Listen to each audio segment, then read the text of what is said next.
Subject will introduce you to what we call research, particularly in liberal and professional engagement. And here we will be studying about the different types of research, approaches to research, as well as the different statistical tools that we can use in conducting a particular study. So here we are going to learn how to do or how to compute a particular sample for a particular population. And then we will also use or we will also learn about how to compute for the weight mean, how to compute for the chi-square, how to compute for the t-test, or the person R, and so on and so forth. So it will be focusing on the different methods of research, approaches, and as well as the different statistical treatment that we can use to or in conducting what we call research. You are taking up method. So most probably what you will be using will be frequency count or percentage as well as your t-test. If you're going to compare the result of a pre-test and a post-test. So we have to learn how to use what we call t-test so that we will be able to compute for the t-value to determine if there's a difference or if there's an improvement in the, for example, the performance of the student after conducting the pre-test, the post-test and the pre-test following a particular intervention. So you will learn to do or to compute your t-value. So if you're going to look at the course content, we will start with research foundation. Under research foundation, we will have to discuss the meaning of research. From there, we have to go to the objectives of research, the significance, as well as the motivation why we have to conduct research. From there, we proceed the research ethics and communication. It is not simply conducting a study, it is not simply conducting a research. We have to follow certain ethical protocol. Like, for example, if you're going to conduct a study in Cuba, you have to undergo the research ethics process, or you have to apply for the research ethics review before you can proceed with the study. So there must be approval of your study. Or if you're going to conduct a study involving the minor or minor students, you have to get the parental consent. Or if not minor, you have to get the informed consent. Otherwise, we will be violating the Data Privacy Act of the Philippines. So we have to understand that there are certain research protocols or research ethics that we have to follow. And then we have the different research approaches. We have the qualitative, we have the quantitative, and we have the mixed methods of research. Qualitative, it simply means that the data cannot be quantified or cannot be treated statistically. Like, for example, if you're going to conduct research and the method of gathering the data is through interview, the result of the interview cannot be quantified. So because it cannot be quantified, then we have to go to your qualitative research. But if you're going to use a survey questionnaire, or if you're going to use the result of the pre-test and the post-test, then that can be quantified. So we are going to use what we call quantitative research. Or if you're going to use the two or combine the two, then we have the mixed methods of research or mixed approach to research. From there, we will go to different methods. We have the descriptive method, where it is going to determine, for example, the profile of students or the profile of your teachers, determine the level of performance, or determine the extent of awareness or extent of knowledge of life. That is your descriptive research. Then we have analytical research, we have historical, experimental, quasi-experimental. In your case, if you're going to use pre-test and post-test in your actual research later on, that is a quasi-experimental type of research. Then from there, we have to go to the research process, where you're going to learn how to make or how to write your theoretical framework, and as well as your conceptual framework, and even your research paradigm. Right now, we have to do it with what we call the IPO. I don't know if you have heard the IPO, because normally, or many researchers are using this model. IPO, that is input, process, output. We are going to do away with that because that is an old or obsolete type of framework. So we have to use different or other kinds of models or framework in making our research paradigm. From there, we proceed with research problem, why we have to select the problem, why or what type of problem we're going to delve into our research, and then we have to go to the research hypothesis. Research hypothesis is only there if the study is correlational. Means if you're going to look into the significant relationship or significant difference of particular data or variables, then you have your hypothesis. But if the study is not a correlational study, then we have to do away with what we call hypothesis. That is to say that sometimes there is a hypothesis in the study, sometimes there is no hypothesis in the study, depending on whether it is correlational or not. Okay? So it is not that we have to have research hypothesis all the time, because sometimes there is no need for us to have that research hypothesis. Then from there, we have to go into the data collection, particularly the research instrument that we're going to use. Sometimes we can use the questionnaire or the survey questionnaire, wherein the respondents will simply have to answer. Sometimes we are going to use what we call observation, maybe interview, maybe results of the test, maybe we can have the focus group discussion. All these things will be part and parcel of what we call data collection. And from there, we have to go to the data analysis. That is our statistical tool which we are going to use in order to treat the data, particularly if the study is something which is quantitative. But if it is not quantitative, then we have to go to what we call analysis of the interview data or the results of the interview. And then after that, we have to go to citation. That is, we have to understand why we should not commit what we call plagiarism, and the different types of plagiarism, how to annotate, how to cite, and how to quote using the 7th edition of the APA. Okay? Right now we are to use the 7th edition of your APA, particularly in citing, in quoting, in referencing. You can simply download you can simply download the 7th edition of the APA. And then, of course, APA referencing. I was informed that this is a 6-week subject, so we are going to have 3 months for this subject. That is 12 meetings or 12 Saturdays. And the requirements, of course, you have to have your active participation with us, your groupings, your researching, as well as your reporting for your chosen topic. And then one requirement is you have to write your research proposal. Okay? We are going to use the IMRAD format, not anymore the long format. When you do your actual research, it will be the same format, that is IMRAD. Chapter 1 is introduction, that is I. Chapter 2 is methodology, that is your M. And then results and discussion for chapter 3. Of course, chapter 4 simply means summary, findings, conclusions, and recommendations. We no longer use or we do not have your related literature anymore. Before, there is a related literature for chapter 2. But right now, we have to do away with that. So, we have to simply follow this particular format. IMRAD, introduction, methodology, results, and discussion. So, as mentioned, one of the requirements is the research proposal. The research proposal is falling up to M. So, chapter 1 and chapter 2. Introduction for chapter 1 and methodology for chapter 2. So that will be one of the requirements for the class, as well as, of course, the examination, which is the midterm exam and the final exam. Are there questions so far? I have the tendency to speak very fast. So if I speak too fast, please tell me that I am speaking too fast. Questions? Yes? Does it require us to be individual or research proposal? It will be individual. Other things?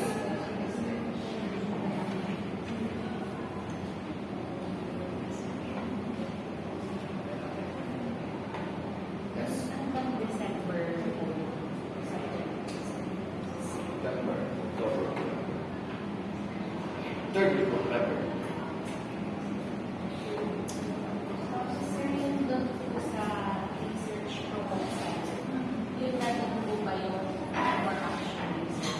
No, it's all up to you.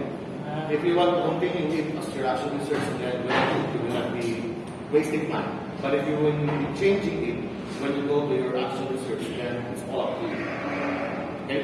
So if you want that your research proposal will be also the actual research that you're going to conduct later on, then well and good. But if you don't want, then it's all up to you. Other things.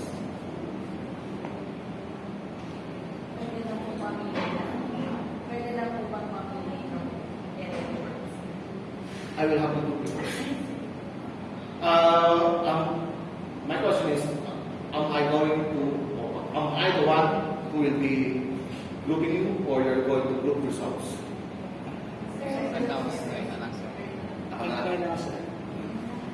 Okay. So, will you come? Sir, ako po kasi yung, di ba, ano po, may klase po ako sa iba.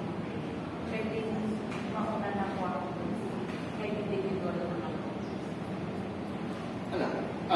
Since our class starts at 8, then you can still have the grouping, but you will be presenting first up to 9:30. After that, then you can group your class. Okay? So, 7 members or 5?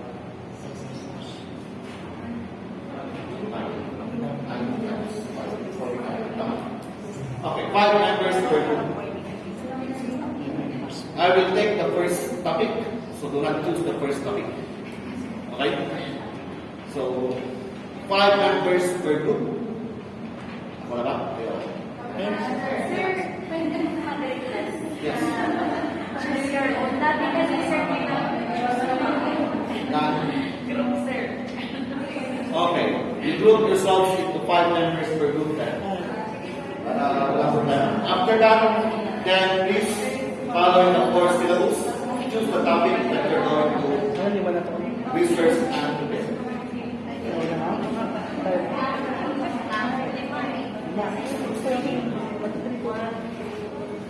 Okay na ba? Okay na?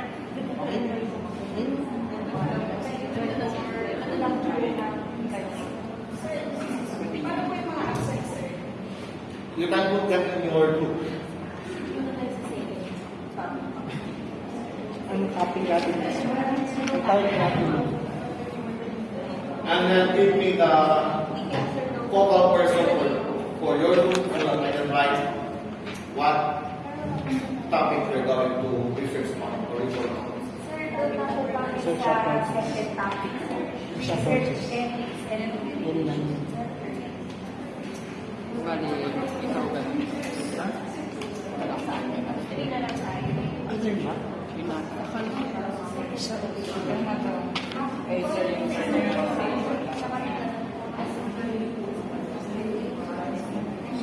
Others? Search. Sir, pipili ko ba kami ko, sir? We will choose Yeah. one topic. One topic. Yeah. One topic. Yan, one. Ito, one. Pipili ko na. Pipili na kayo dito sa mga Roman numeral.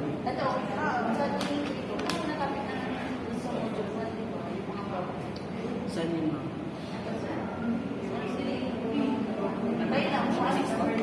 Number 6.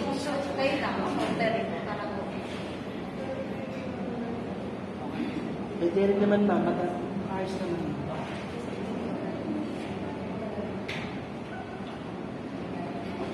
Anong i-record niyo, sir? No, I'm just asking. I think number 6. Ito. Up. 6 na ba, ma'am?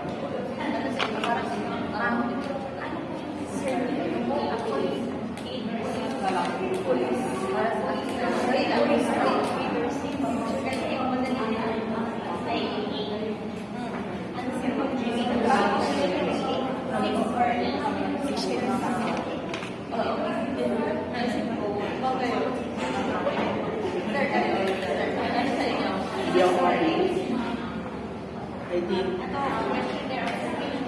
6 na lang po para meron tayong isa-isang topic.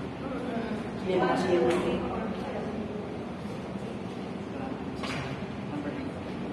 Sir, ano pala natin? Kabay na? Sir, sa amin po, 8 po. Anong group natin? Focal person? Ano yung group natin? 8 7. Ito pong 8. Okay. Data collection. I mean, focal person. Ni. Focal person. Pangalan? One.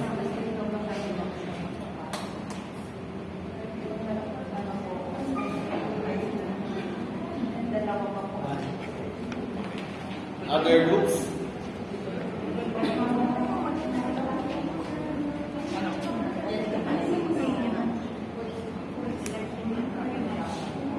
nagpadali lang kami. Pwede rin number 6. Maganda rin nun.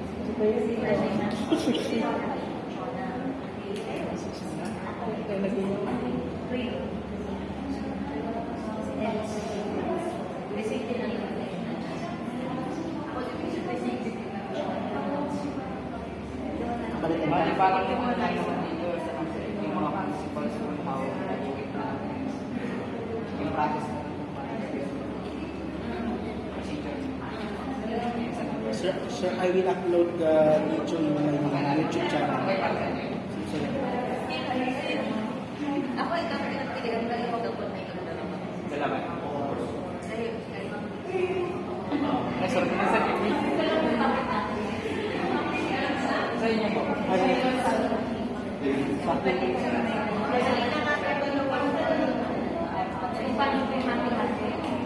Ito ang yun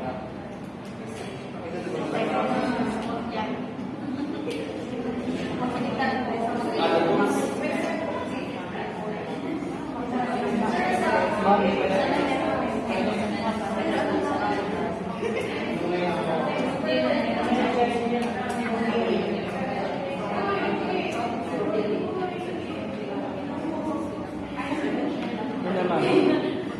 Makalitan pa natin. Palitan pa natin ba? Hindi na po. Ano po pa?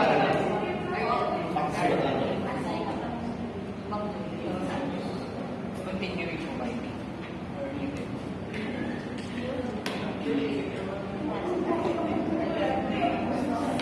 Add ko na lang po sa PC. Wow, ng PC.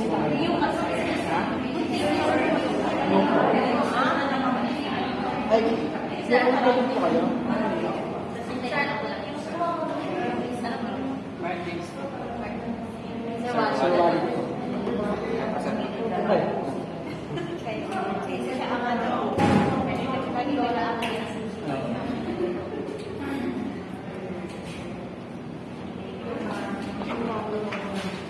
Buti meron kami wifi, meron kami ako mga ilang gig din yun. 5 gig, 6 gig na. Grabe nga yung 20 gig na yun. 20 gig ba yung last time? Yes, sir. Ipinost mo sa may YouTube or yung sa may Drive? Ayun.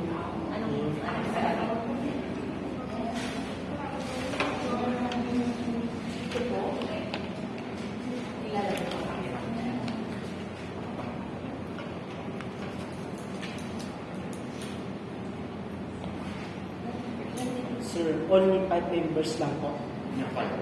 Kasi 45 So, hindi na po kami magdagdag. Yeah, basta 5 lang. Okay. Sige na po mga ibang wala. okay na po. Kaso, wala yung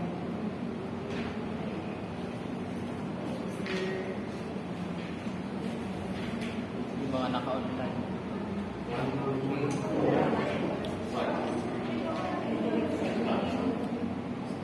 Yung mga nasa online. Yung mga Umahap sila. Dami tayo yun, sir. Tulong exam tayo. Exam tayo tayo na ano. Ano ba Kasi naka...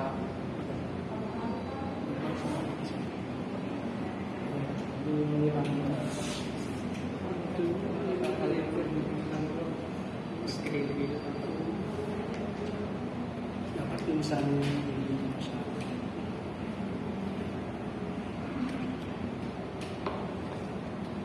Ito ang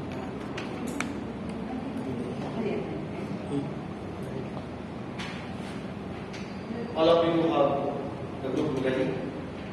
Wala?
Ako na lang magdala ng laptop. O gagamitin natin. Kasi yung mayroong compartment.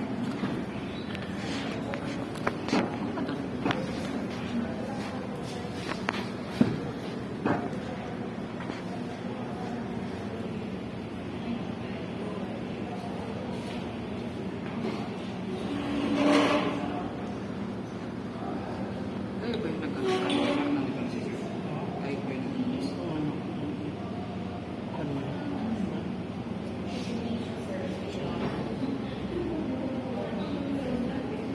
equal na lang. Hanap tayo, research. Data connection.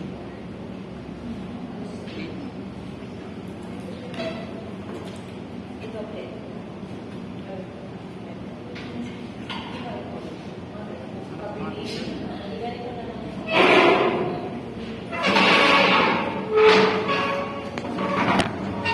Ano lang para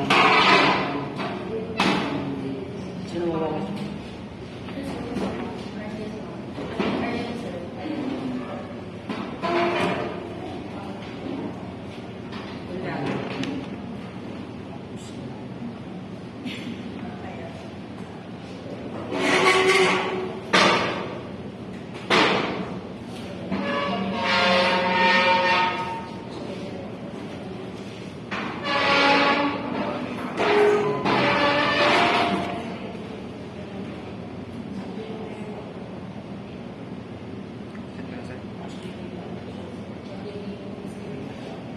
Excuse me.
Yan ako sa ngayon sa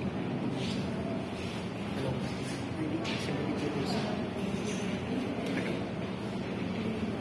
Tagal pa.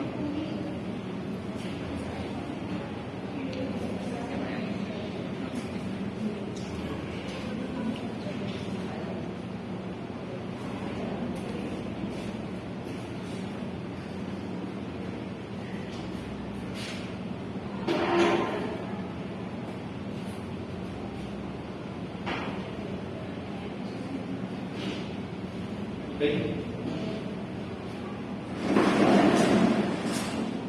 So as mentioned, I will be taking the first part, that is on research foundation, and we are going to discuss here the meaning of research, the objectives, significance, and motivation in conducting what we call research. So as you can see in the screen, we speak of research. research is something which is meticulous. Mean to say, we are going to do or to look into the different details, whether small or big details in a particular topic or in a particular problem. And there is a systematic process or inquiry that tries to unravel or tries to discover something new in a particular field of study. Like for example, if you're going to conduct a study in psychology, if you are going to conduct a study in psychology, you're going to look at something new. You're going to produce something new. But when you speak of study, it is not always something which will be producing something new. Because sometimes when you're going to conduct study, it might be a duplication of a conducted study already. So sometimes when you conduct a research, it will simply be a study that will affirm or that will negate what has been found already. So aside from producing new body of knowledge, it might also be negating existing body of knowledge, or it might also be affirming existing body of knowledge. So for example, there is a study conducted in Alaminos, particularly on the level of performance in English of the students. You might also deal with the same study, but it will be in a different place. Like for example, you're going to conduct a study in Taguban City, you're going to simply negate or affirm what has been found in Alaminos, because the study will be the same, although the place or the locale will become different. But if you're going to conduct new study, then it will be producing new knowledge. So when we speak of research, it is something that will produce a new knowledge, or it will be something that might affirm or that might negate an existing body of knowledge or a finding of a particular study. So something new, or something that will affirm, or something that will negate what is already existing. So as you have said, it is something which is meticulous, it is something which is systematic. And when we conduct a research, we have to follow certain methodologies. Okay? When we say we have to follow certain methodologies, that depends on the type of the study that you're going to use. You might be using your experimental method, you might be using your quasi-experimental, you might be using descriptive type of method, and so on and so forth. So we have different methodologies when we conduct research that will fit into our own problem, or that will fit into our own study. So we have to choose the type of method which we are going to use, or we have to choose the type of research design which we are going to use when we conduct our own study. So we have to follow methodologies. So here are the different characteristics of research. First is something which is systematic. When we say systematic, it is something which is well structured, or it is something which is well organized. It is not something which will be coming out of the blue. It must be something which will be thought of carefully or carefully examined. So there is structure, there is an organization in the conduct of research. Secondly, it is something which is unbiased, okay, or something which is objective. That's why when you are going to write your research, for example, you cannot use the first person or the second person. You have to use always the third person, okay, when we write our own research. Also, when you conduct a study, your subjective part, your own bias must not be included in the study. Because when you conduct a study, you have your own bias, you have your own understanding, you have your own knowledge about the topic that you're going to research on. But you should put that in suspension. When you say suspend your judgment when you conduct the research. Basically, you have to look at the data as they appear, or you have to look at the different, shall we say, data as you collect them. You cannot put your own bias or your subjective understanding. So, for example, if the result says the students have low performance, then you should say the student has low performance, or the students have low performance. You cannot say that they have, should we say, moderate performance when the data is showing that they have low performance, even if they are your students. So it must always be objective, and it must be unbiased. Thirdly, it must be based on something.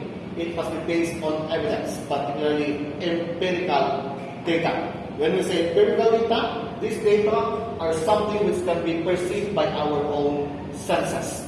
Okay? By our sense of sight, our sense of hearing, our sense of touch, and the like. Any data which is not, or which are not empirical, that cannot be subject to what they call research.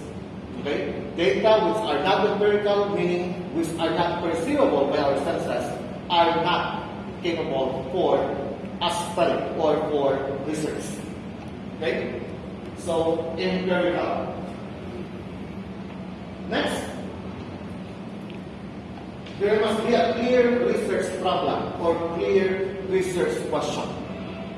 Take note that research problem or research question will be the one that will guide us when we have our own, or when we are going to create or to craft our own research design.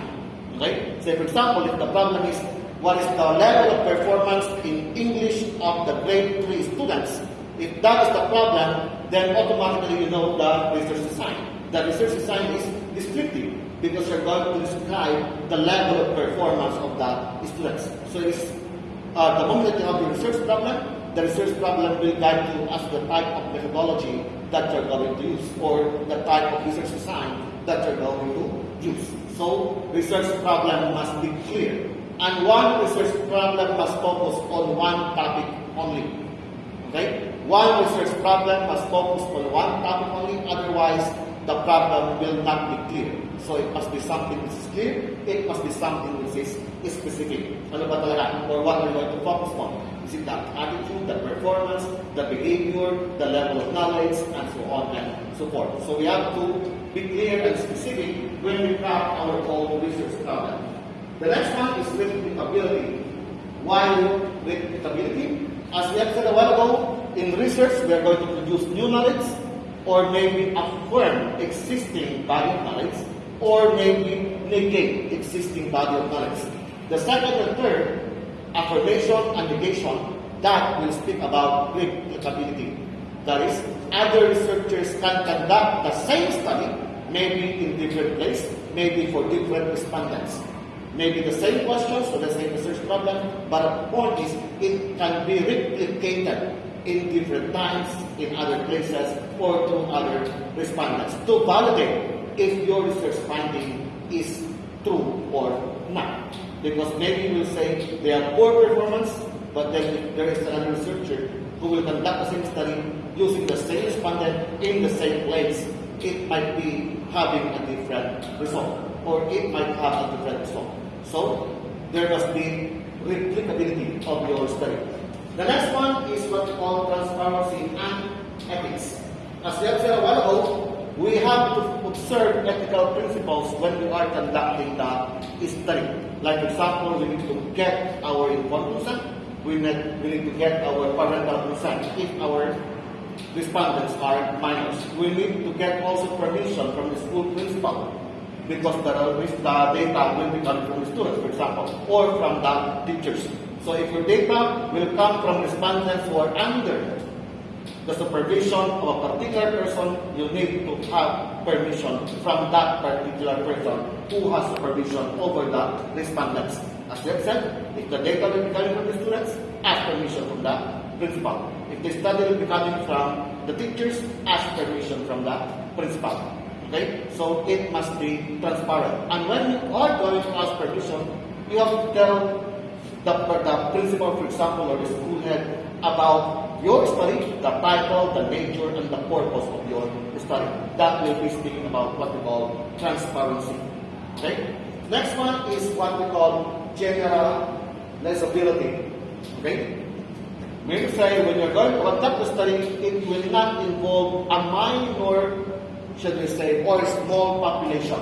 It must be involving many respondents. So, for example, if you're going to conduct your research in your classroom with your students, you cannot just have 2 or 3 of your students being respondents of your study. As much as possible, all.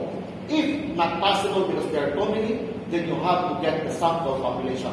That will mean it is something which is generalized.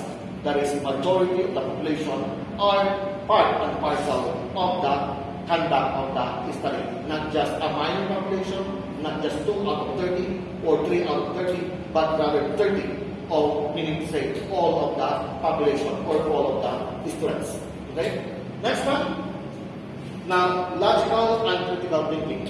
When you conduct a study, of course, it is something that's logical because we have to start with the rational. Why are you going to conduct the study?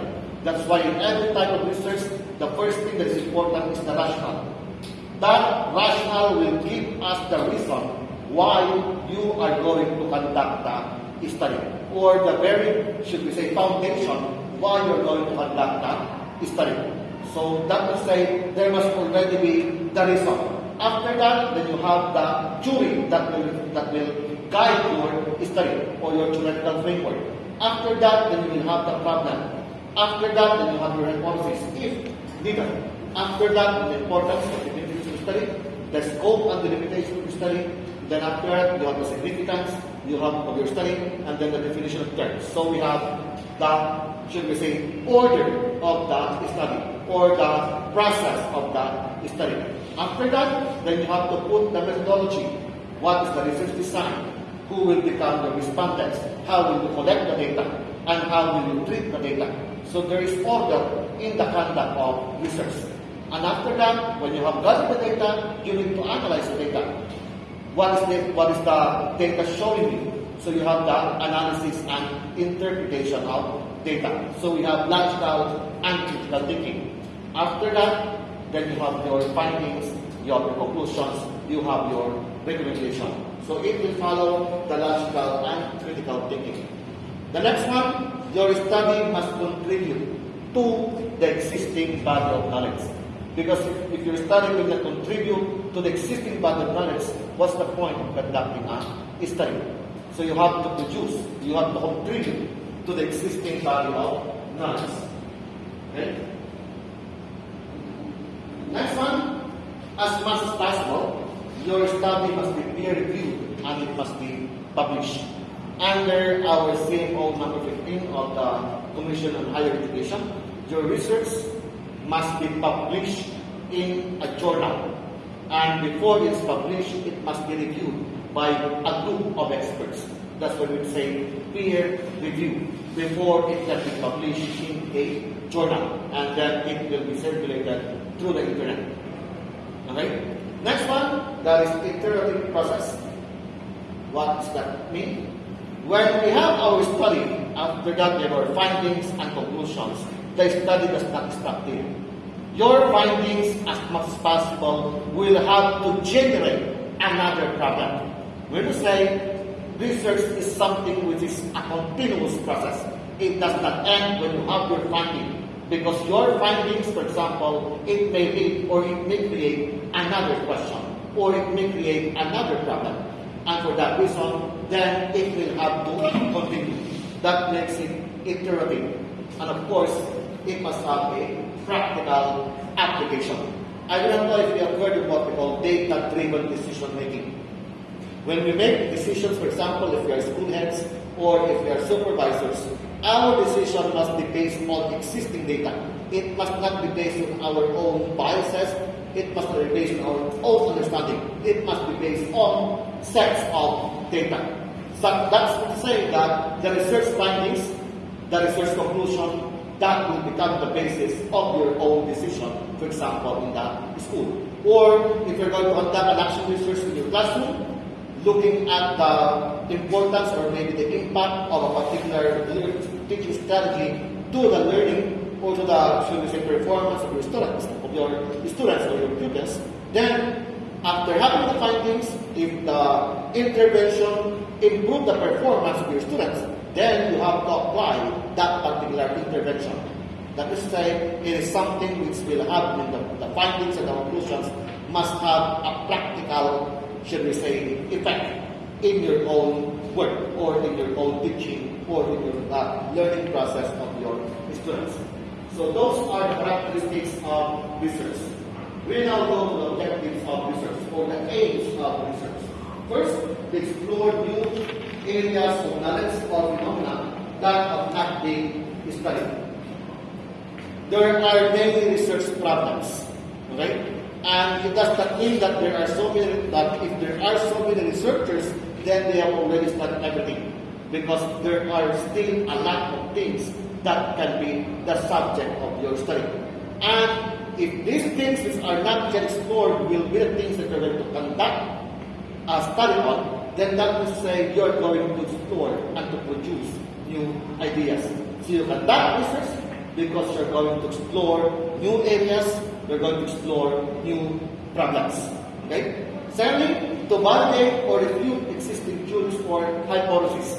As we have said a while ago, when we conduct research, we're going to produce something new, a new knowledge, or you will be negating or affirming an existing body of knowledge. That is number 2. To refute or maybe to affirm or to validate the finding of a particular researcher. Third one, to provide evidence to support decision-making or policy development. As we have said a while ago, right now there is a move towards data-driven decision-making. We cannot simply make decisions based on what we believe, based on what we want to, based on our own biases. Our decisions must always be based on what they call data, so that there will be support or there will be evidence why we made that particular decision. Okay? So, to provide evidence to support decision making or policy making. The fourth one, to improve practices or processes in a particular field. When we conduct research, we have to understand that we want to conduct research because we want to solve a particular problem, or we want to solve a particular problem in a particular field. So if that's the case, then that is to say that we want to improve the situation of that particular field. Okay? For example, in the case of UBAM, before we are using the AIMS or the system known as AIMS. The problem is the system of AIMS, or the problem is the system which we call AIMS has a problem. That is, we cannot know how many absences of our students using the AIMS. It will only be showing to us the grades of the students. It will be showing to us the subjects of the students as well as the grades in these different subjects. But it does not tell us how many absences did the student incur. It does not tell us if this will be the percentage of absences of the student, well, what will be the effect to the performance of the students. So because of that problem, they conduct the research and they say, we need to know the impact of attendance to the performance of our students. So they said it has an impact. If the students are absent for 30% of the meeting period, they will have a low grade. And because of that finding, then they change the system. So right now, it's no longer AIMS that we're using. It is already our SAS, because we need to get the importance of the attendance. So that is saying we have to improve our practices. Research will improve the practices or the processes that we are doing. Next one, to identify new opportunities for innovation and technological development. As you know already, we have an advanced, or we have, should we say, a very fast technology right now, as well as a very fast turnover of technologies right now. If before, maybe 2 years ago, we are using the internet in a way, not the way we are using right now, it is now different. If before we cannot see a car without a driver, right